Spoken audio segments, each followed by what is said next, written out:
जय श्री श्याम बच्चों, कैसे आप सब। क्लास 12th के बाद सीए फाउंडेशन कैसे करें। अब आपको सीए कोर्स में जाने का मन है, सीए बनने का मन है, तो CA foundation is the first step. सबसे पहले आप सीए फाउंडेशन का एग्जाम देते हो, उसको पास करते हो, फिर सीए इंटरमीडिएट का और फिर सीए फाइनल का 3 लेवल के एग्जामिनेशंस के बाद आप सीए बनते हो।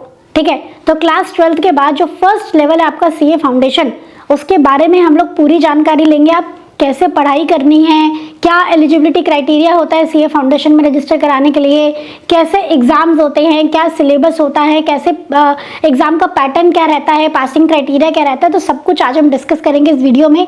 तो एवरीथिंग अबाउट सीए फाउंडेशन आप क्लास 12th के बाद जब सीए फाउंडेशन करना चाह रहे हो तो ठीक है। तो क्या क्या डिस्कस करेंगे हम, ओवरव्यू पूरा एक बार देख लेंगे कि क्या पूरा स्ट्रक्चर है, एलिजिबिलिटी क्या है सीए फाउंडेशन में रजिस्टर कराने की, फीस क्या रहेगी, सिलेबस क्या होगा, पेपर पैटर्न क्या होगा, पासिंग क्राइटेरिया क्या होगा एंड मोस्ट इंपॉर्टेंटली पढ़ाई कैसे होगी। ठीक है, साथ में एक दो बातें और बताऊंगी मैं कि सीए की कितनी आप सीए करते हो तो स्टार्टिंग पैकेज एवरेज मिनिमम कितना कितना रहता है एवरेज, थोड़ा सा वो सब बातें एक्स्ट्रा बातें हम लोग बता के चलेंगे। ठीक है, सबसे पहले हम बात करेंगे अबाउट ओवरव्यू। तो ओवरव्यू आज की डेट में ये है कि आपके 3 लेवल के एग्जामिनेशंस होते हैं। एक है आपका सीए फाउंडेशन, सीए फाउंडेशन पास कर लेते हो तो CA intermediate, CA intermediate pass कर लेते हो तो आपको 2 साल के पहले ट्रेनिंग करनी होती है और फिर सीए फाइनल का एग्जाम देना होता है। तो this is the complete overview. आज के डेट में सीए फाउंडेशन के एग्जाम, अगर हम सीए फाउंडेशन की टू बी प्रिसाइज बात करें तो 3 अटेम्प्ट्स होते हैं इन अ ईयर। 3 अटेम्प्ट्स, 3 बार एग्जाम होते हैं सीए फाउंडेशन के। कब कब होते हैं मैम? एक बार होता है मई में, एक बार होता है सितंबर में और एक बार होता है जनवरी में। ठीक है जी, तो आपको साल में 3 अटेम्प्ट मिलते हैं सीए फाउंडेशन के। This is the overview. ये पूरा जर्नी रहती है, साल में 3 बार एग्जाम्स होते हैं। राइट, अब हम आगे बात करते हैं एलिजिबिलिटी क्राइटेरिया के बारे में, जो कि आपके लिए बहुत इंपॉर्टेंट है। Please be careful. आप एलिजिबल कब होते हो सीए फाउंडेशन के अटेम्प्ट के लिए? एक होता है आपको पहले ना रजिस्ट्रेशन कराना पड़ता है। आप सीए फाउंडेशन का एग्जाम देना चाहते हो, रजिस्टर कराओगे, फिर आप अटेम्प्ट दे सकते हो। बिना रजिस्ट्रेशन के तो ऑब्वियसली आप एग्जाम नहीं दे सकते। सीए फाउंडेशन का एग्जाम आप 12th के पेपर्स के बाद दे सकते हो, लेकिन सीए फाउंडेशन में रजिस्ट्रेशन आप 10th के बाद ही करा सकते हो। मतलब 10th पास करते ही और एलिजिबल कि आप सीए फाउंडेशन में रजिस्ट्रेशन करा लो। एग्जाम्स हालांकि आप 12th के बाद दोगे और 12th भी इसमें पास करनी जरूरी नहीं है। 12th के एग्जाम दिए उसके बाद आप सीए फाउंडेशन का एग्जाम दे सकते हो, भले ही आपका 12th का रिजल्ट अभी तक नहीं आया हो। समझ में आया? तो सीए फाउंडेशन के लिए एलिजिबिलिटी क्या है? रजिस्ट्रेशन कराने के लिए class 10th is the eligibility. आपने क्लास 10th पास करी है तो आप सीए फाउंडेशन में रजिस्ट्रेशन करा सकते हो। 12th के बाद नहीं करा सकते मैम? 12th के बाद भी करा सकते हो।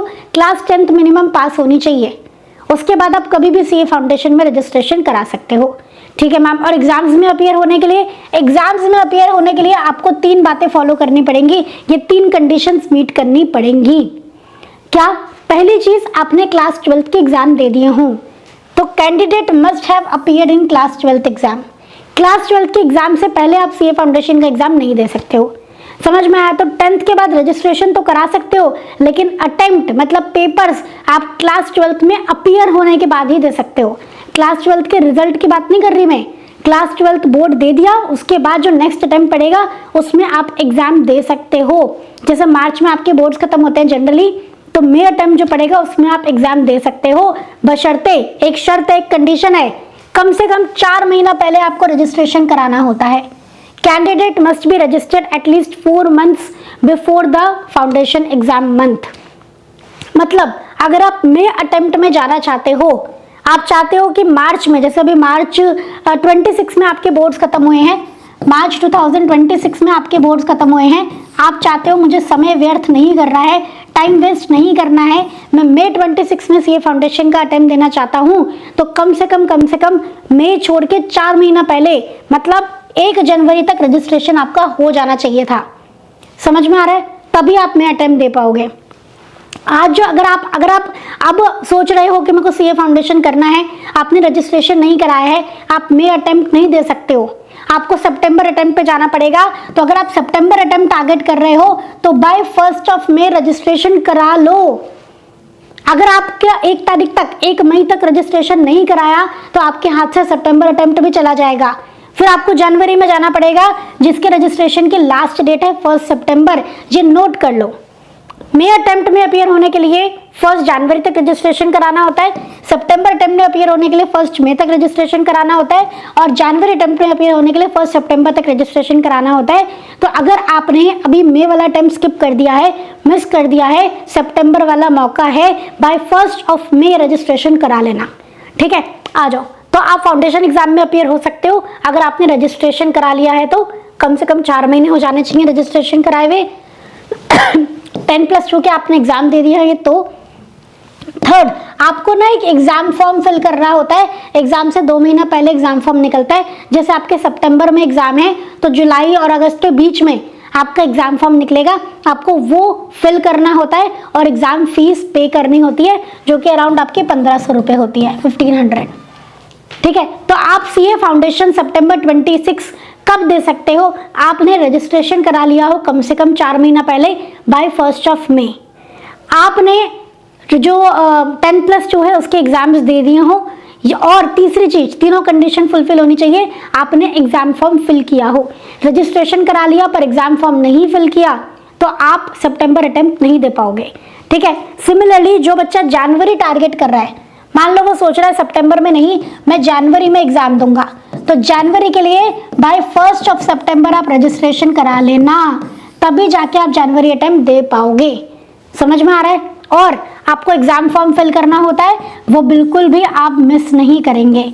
उसके लिए आप चैनल को सब्सक्राइब कर लेना, जब भी एग्जाम फॉर्म निकलते हैं हम आपको इन्फॉर्म कर देंगे। ठीक है, नोटिफिकेशन ऑन कर लेना ताकि जब वीडियो आए तो आपको पता लग जाए। हम वीडियो डाल के बैठेंगे, एग्जाम फॉर्म आ गए और आपको पता ही नहीं चल रहा, ऐसा नहीं होना चाहिए। यू शुड भी थोड़ा सा एक्टिव, ताकि आपको पता रहे कि हाँ फॉर्म निकल गया, अब ये फॉर्म निकल गया है, अब करेक्शन विंडो ओपन हो गई है वगैरह, ये सारी चीज़ें आपको थोड़ा सा अपडेटेड रहना पड़ेगा। ठीक है, कुछ भी मिस हो गया तो एक अटेम्प्ट जाएगा बिना बात के। क्लियर है? तो एलिजिबिलिटी क्राइटेरिया आपको पता लग गया। कम से कम 4 महीना पहले रजिस्ट्रेशन कराना है। एक बार मैं क्लियर करके यहाँ पे आपको बता देती हूँ, कम से कम 4 महीना पहले रजिस्ट्रेशन कराना है, 10+2 का एग्जाम दिया होना चाहिए, और आपको एग्जामिनेशन फीस पे करनी है, जो भी डिसाइड की गई है। कब पे करनी होती है? वो एग्जाम से 2 महीना पहले एग्जाम फॉर्म निकलते हैं, ऑलमोस्ट 2 महीना पहले, तब आपको एग्जाम फॉर्म फीस पे करनी होती है। तीनों बातें आप फुलफिल कर लेते हो तो आप अटेम्प्ट के लिए एलिजिबल हो। ठीक है, सीए फाउंडेशन का एग्जाम देने के लिए एलिजिबल हो। So this is the eligibility criteria. आगे चलते हैं।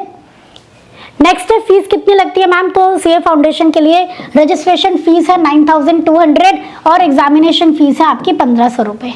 ठीक है जी, चलिए। उसके बाद सब्जेक्ट्स कौन कौन से पढ़ने होते हैं मैम? बहुत ज़्यादा अलग होती है कि 11-12 से? बेटा 3 सब्जेक्ट्स तो ऑलमोस्ट सिमिलर है, 70-80% सेम है। अकाउंट्स, क्वांटिटेटिव एप्टीट्यूड और बिजनेस इकोनॉमिक्स। ठीक है, क्वांटिटेटिव एप्टीट्यूड में आपका मैथमेटिक्स, स्टैटिस्टिक्स और लॉजिकल रीजनिंग आता है। इतना पोर्शन तो फिर भी आपका क्लास 11-12 से मैच करता है। एक सब्जेक्ट आपका बिल्कुल नया होता है, बिजनेस लॉ। और बिलीव मी, जब आप एक्चुअली में पढ़ोगे तब आपको पता लगेगा कि क्यों ये डिफिकल्ट है। ठीक है, थोड़ा सा लैंग्वेज इसमें आती है, लॉ की लैंग्वेज होती है, कानूनी लैंग्वेज होती है, बिल्कुल नई होती है आपके लिए, तो ये सब्जेक्ट आपको थोड़ा सा परेशान करता है। हालांकि बच्चों को मोस्टली, मैं डरा नहीं रही हूँ, यहाँ पे आपको सच्चाई बता रही हूँ, मोस्टली बच्चों को लॉ और क्यूए इसमें ज़्यादा तकलीफ होती है। अकाउंट्स तो आप 11-12 में पढ़ के आते हो तो बेस बना होता है, और 70-80% अकाउंट्स बिल्कुल सेम भी है। ठीक है, इको में भी आपका थोड़ा बहुत बेस बना होता है, तो आप समझ लेते हो फिर भी, लेकिन लॉ और क्यूए में ज़्यादा डिफिकल्टी आती है, ज़्यादा तकलीफ आती है। हालांकि अकाउंट्स भी अलग है, कुछ अलग है, बच्चे गलतियां कर देते हैं, बट फिर भी 2 सब्जेक्ट्स जो है जो आपको थोड़ा सा ज़्यादा लॉ में थोड़ा सा ज़्यादा सीए फाउंडेशन में परेशान करते हैं। ठीक है, 4 सब्जेक्ट्स होते हैं आपके, accounts, business law, quantitative aptitude and business economics. Quantitative aptitude में 3 पार्ट होते हैं, मैथमेटिक्स, स्टैटिस्टिक्स और लॉजिकल रीजनिंग। 40 नंबर का मैथमेटिक्स, 40 नंबर का स्टैटिस्टिक्स और 20 मार्क्स का लॉजिकल रीजनिंग। बाकी सारे एग्जाम में 100 नंबर के आते हैं। अकाउंट 100 मार्क्स का पेपर होता है, बिजनेस लॉ 100 मार्क्स का होता है, क्यूए टोटल मैंने बता दिया 100 नंबर का होता है, बिजनेस इकोनॉमिक्स भी 100 नंबर का होता है। ठीक है, तो ये हो गए आपके सब्जेक्ट्स। पेपर पैटर्न क्या रहता है? तो जो आपका पेपर 1 और 2 है, ये मैंने आपको लाइन वाइज बनाए हैं, पेपर 1, 2, 3, 4 इसी सीक्वेंस में होते हैं। तो जो पेपर 1 और 2 है, ये तो आपके डिस्क्रिप्टिव होते हैं, प्रॉपरली जैसा एग्जाम पूरा लिख के होता है। पेपर नंबर 3 और 4 आपके एमसीक्यू होते हैं। ठीक है, ऑब्जेक्टिव टाइप होते हैं और इनमें खतरनाक बात यह है कि इनमें नेगेटिव मार्किंग भी होती है 0.25 की। मतलब एक क्वेश्चन अगर आपने गलत कर दिया तो वो क्वेश्चन तो गलत होगा ही, साथ में 0.25 और नेगेटिव हो जाएंगे, आपके माइनस हो जाएंगे मार्क्स। ठीक है, तो ये आपका पेपर पैटर्न रहता है। पेपर नंबर 1 और 2 सब्जेक्टिव होते हैं, 3-3 घंटे के होते हैं। पेपर नंबर 3 और 4 एमसीक्यू बेस्ड होते हैं अलॉन्ग विद नेगेटिव मार्किंग, और ये 2-2 घंटे के एग्जाम होते हैं। ठीक है, यूजुअल एग्जाम टाइमिंग होते हैं 2 to 5। पेपर नंबर 1 और 2 के लिए 2 to 5 और पेपर नंबर 3 और 4 के लिए 2 to 4। These are the exam timings. ठीक है, 100 मार्क्स के सारे पेपर रहते हैं। टोटल 400 नंबर के आपके 4 पेपर होते हैं। एक ही दिन होते हैं मैडम चारों? नहीं, ऑब्वियसली अलग अलग दिन पे होते हैं, बीच में एक दिन का गैप। बच्चों आप देखते हैं पासिंग क्राइटेरिया क्या है। सीए फाउंडेशन एग्जाम को पास करने के लिए 2 क्राइटेरिया आपको फुलफिल करना होता है। पहला 40% लाना होता है आपको इंडिविजुअली सब्जेक्ट्स में। 4 सब्जेक्ट है, हर सब्जेक्ट 100 नंबर का है, कम से कम 40 हर सब्जेक्ट में होने चाहिए। साथ ही ये तो होना ही चाहिए, साथ ही आपको 50% एग्रीगेट लाना होता है। मतलब एग्रीगेट मतलब इन टोटालिटी। तो टोटल 400 नंबर के आपके पेपर होते हैं, 100 नंबर के 4 पेपर, तो 400 मार्क्स का पेपर होता है। उनमें से कम 200 आपका टोटल बनना चाहिए। तो हर सब्जेक्ट में कम से कम 40 एंड टोटल मिला के कम से कम 200। ये 2 क्राइटेरिया आपको पूरा करना होता है। सब जो आप एग्जाम्पल्स है, जैसे पहला केस है अकाउंट्स में 45, लॉ में 40, क्यूए में 42 और इको में 43। बच्चे के हर सब्जेक्ट में 40 है क्या? चेक करो। यस। क्या उसके एग्रीगेट 200 बन रहा है क्या? टोटल करो। नहीं, 170 के आसपास बन रहा है, फेल है। ठीक है, दोनों क्राइटेरिया पूरा होना चाहिए। अगला देखो केस नंबर 2, अकाउंट्स में 65, लॉ में 50, क्यूए में 39, इको में 55। क्या उसका हर सब्जेक्ट में 40 है? क्यूए में 39 है और टोटल बन रहा है 200 से ऊपर। हाँ, टोटल तो 200 या 200 से ऊपर बन रहा है, पर क्यूए में तो 39 रहेगा ना, तो ये बच्चा भी फेल है। ये दोनों ही बच्चे फेल हो जाएंगे। फिर समझ में आ रहा है? तो दोनों क्राइटेरिया आपको पूरा करना है। 40% हर सब्जेक्ट में होने चाहिए कम से कम, और टोटल मिला के कम से कम 200 होने चाहिए। क्लियर है? ये सारी बातें आप नोट डाउन कर लेना बेटा, ये सबसे इंपॉर्टेंट बात है। अब आगे चलते हैं मैडम, पढ़ेंगे कैसे। तो बेटा हमारा नया बैच स्टार्ट हो रहा है for September 26 and Jain 27 students. 4 मई से हमारा नया बैच स्टार्ट हो रहा है।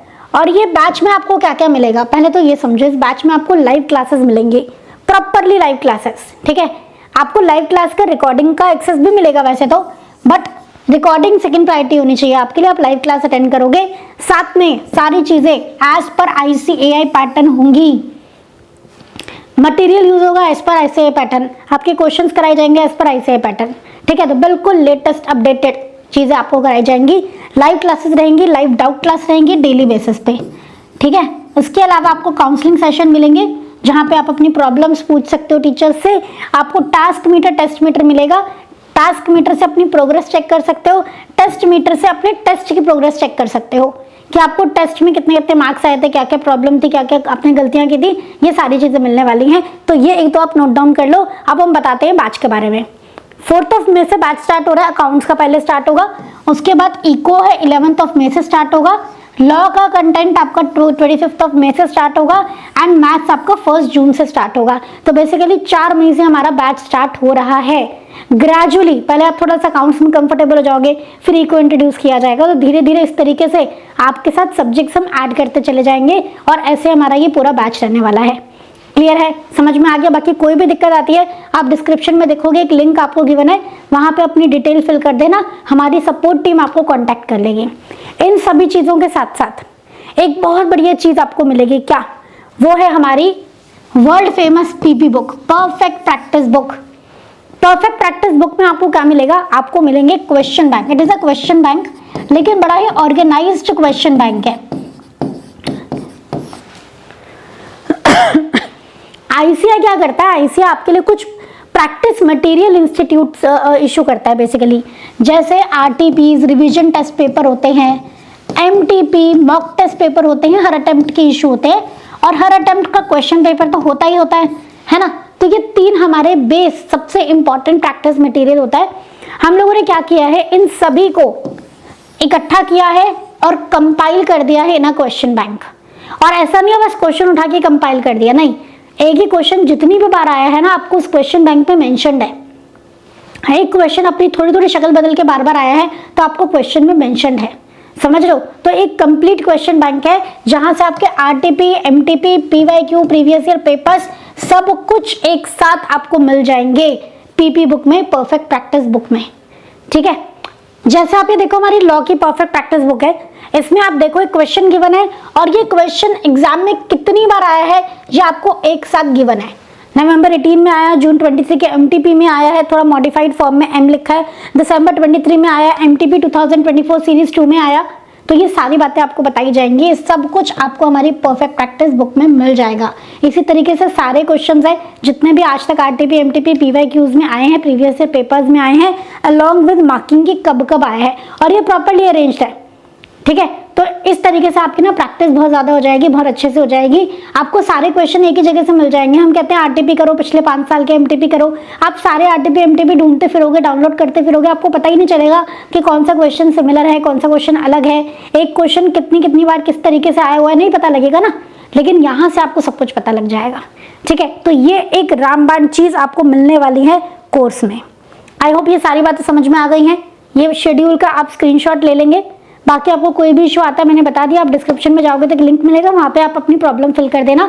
सपोर्ट टीम, डेडिकेटेड टीम आपकी हेल्प के लिए बैठी है, वो आपसे बातचीत करके आपके प्रॉब्लम को सॉल्व करा देगी। क्लियर है।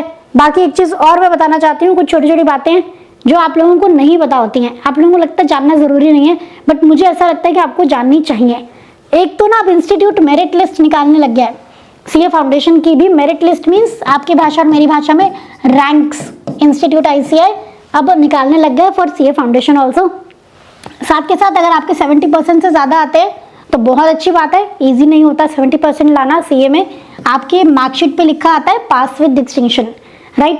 एक चीज और बहुत इंपॉर्टेंट, मैं चाहूंगी कि आपको इसकी जरूरत ही ना पड़े जानने की, आपके मन में कभी विचार ही ना आए, बट स्टिल इंफॉर्मेशन होनी चाहिए। आप जो सीए फाउंडेशन का रजिस्ट्रेशन कराओगे उसकी वैलिडिटी कब तक है, तो उसकी वैलिडिटी होती है 4 साल। आपने जिस दिन रजिस्ट्रेशन कराया है उस दिन के 4 साल तक आप सीए फाउंडेशन कंप्लीट कर सकते हो। 4 साल मतलब आप ये मान के चलो 4 साल, 3 अटेम्प्ट, 12 अटेम्प्ट के लगभग आपको मिलते हैं सीए फाउंडेशन क्लियर करने के लिए जो कि आई थिंक बहुत ज्यादा है, राइट। तो अगर आपसे कोई पूछे कि यार सीए फाउंडेशन में मैंने रजिस्ट्रेशन कराया है तो कितनी वैलिडिटी है, कितने सालों तक मैं अपना सीए फाउंडेशन क्लियर कर सकता हूँ, तो 4 इयर्स। अब ये जरूरत कहाँ पे पड़ती है, सुनो, मैं भी आपने सीए फाउंडेशन में रजिस्ट्रेशन कराया, फिर आपको लग रहा है नहीं मैं एक काम करती हूँ पहले ग्रेजुएशन कंप्लीट कर लेते हैं फिर आगे हम सीए फाउंडेशन करेंगे। खैर ग्रेजुएशन के बाद तो आप डायरेक्टली इंटरमीडिएट में चले जाते हो, बट कोई भी चीज़ है, कोई रीजन हो गया, कोई प्रॉब्लम हो गई, कुछ भी हो गया, मन नहीं है आपका अभी सीए करने का, आपने 1-2 अटेम्प्ट दिए में भी, और उसके बाद आपका मन नहीं है अभी सीए करना है, थोड़ा ब्रेक लेते हैं फिर करेंगे सीए, तो 4 साल तक आपका रजिस्ट्रेशन वैलिड है। जो आपने एक बार फीस पे करी है 9200 की, वो आपकी 4 साल तक वैलिड है। समझ में आया, बस ये मुझे बताना था कि रजिस्ट्रेशन के बाद मे भी मन चेंज हो जाए और मे भी दोबारा आपका सीए कंटिन्यू करने का मन कर जाए तो 4 इयर्स तक आपका रजिस्ट्रेशन वैलिड रहता है सीए फाउंडेशन का, राइट। तो ये सारी बातें आप लोग नोट डाउन कर लेना, बहुत बहुत इंपॉर्टेंट बातें बताई हैं। सीए फाउंडेशन कोर्स के बारे में मैंने सब कुछ बता दिया है। तो सीए फाउंडेशन आफ्टर 12th कैसे करनी है, पूरा स्केड्यूल भी बता दिया कि हमारी लाइव क्लासेस कब कब होने वाली हैं, कैसे कैसे होने वाली हैं आप लोगों के लिए। तो इसको स्क्रीनशॉट ले लेना एंड वीडियो को अपने फ्रेंड्स के साथ जरूर शेयर कर देना, और कमेंट में बताना वीडियो कैसे लगी, और कोई इन्फॉर्मेशन आप जानना चाहते हो और कुछ पूछना चाहते हो तो आप कमेंट करके पूछ सकते हो, वहां पे आपको आंसर दे दिया जाएगा। ठीक है, तो आपका टाइम पे सिलेबस हो जाएगा अगर आपने प्रॉपर्ली क्लासेस कर ली। देखो आप क्लासेस का बैकलॉग, ये लाइव क्लासेस रहेंगी प्रॉपर्ली, आप properly time to time live class में आके साथ के साथ आपने सिलेबस कर लिया, साथ के साथ लर्निंग वर्क, प्रैक्टिस वर्क कर लिया, टाइम पे सिलेबस हो जाएगा, टाइम पे रिवीजन कर लोगे आप। ठीक है, लेकिन अगर आपने क्लास को प्रॉपर्ली नहीं किया, सिंसियरली नहीं किया, खुद ही बैकलॉग इकट्ठा करते चले गए, कल क्लास देख लेंगे, परसों क्लास देख लेंगे, लाइव क्लास है, रिकॉर्डिंग भी आपको मिलेगी उसकी, आप सोचोगे नहीं बाद में देखेंगे, एक दिन मिस हो गई, दूसरे दिन मिस हो गई, तो फिर सिलेबस टाइम पे कंप्लीट नहीं होगा। तो ये बैच स्टार्ट तो हो रहा है 4 मई से, पर आपको क्या करना है, आपको रेगुलरली क्लासेस को अटेंड करना है। क्लासेस के बारे में आपको डिटेल जो भी चाहिए आप देखेंगे डिस्क्रिप्शन पे, एक लिंक पे क्लिक करेंगे वहां से आपको मिल जाएगा, या फिर डायरेक्टली आप वेबसाइट पे जाएंगे www.escholars.in, वेबसाइट का नाम है www. या फिर डायरेक्टली आप वेबसाइट पे जाओगे www.escholars.in, तो वहां पे भी आपको सारी डिटेल्स मिल जाएंगी।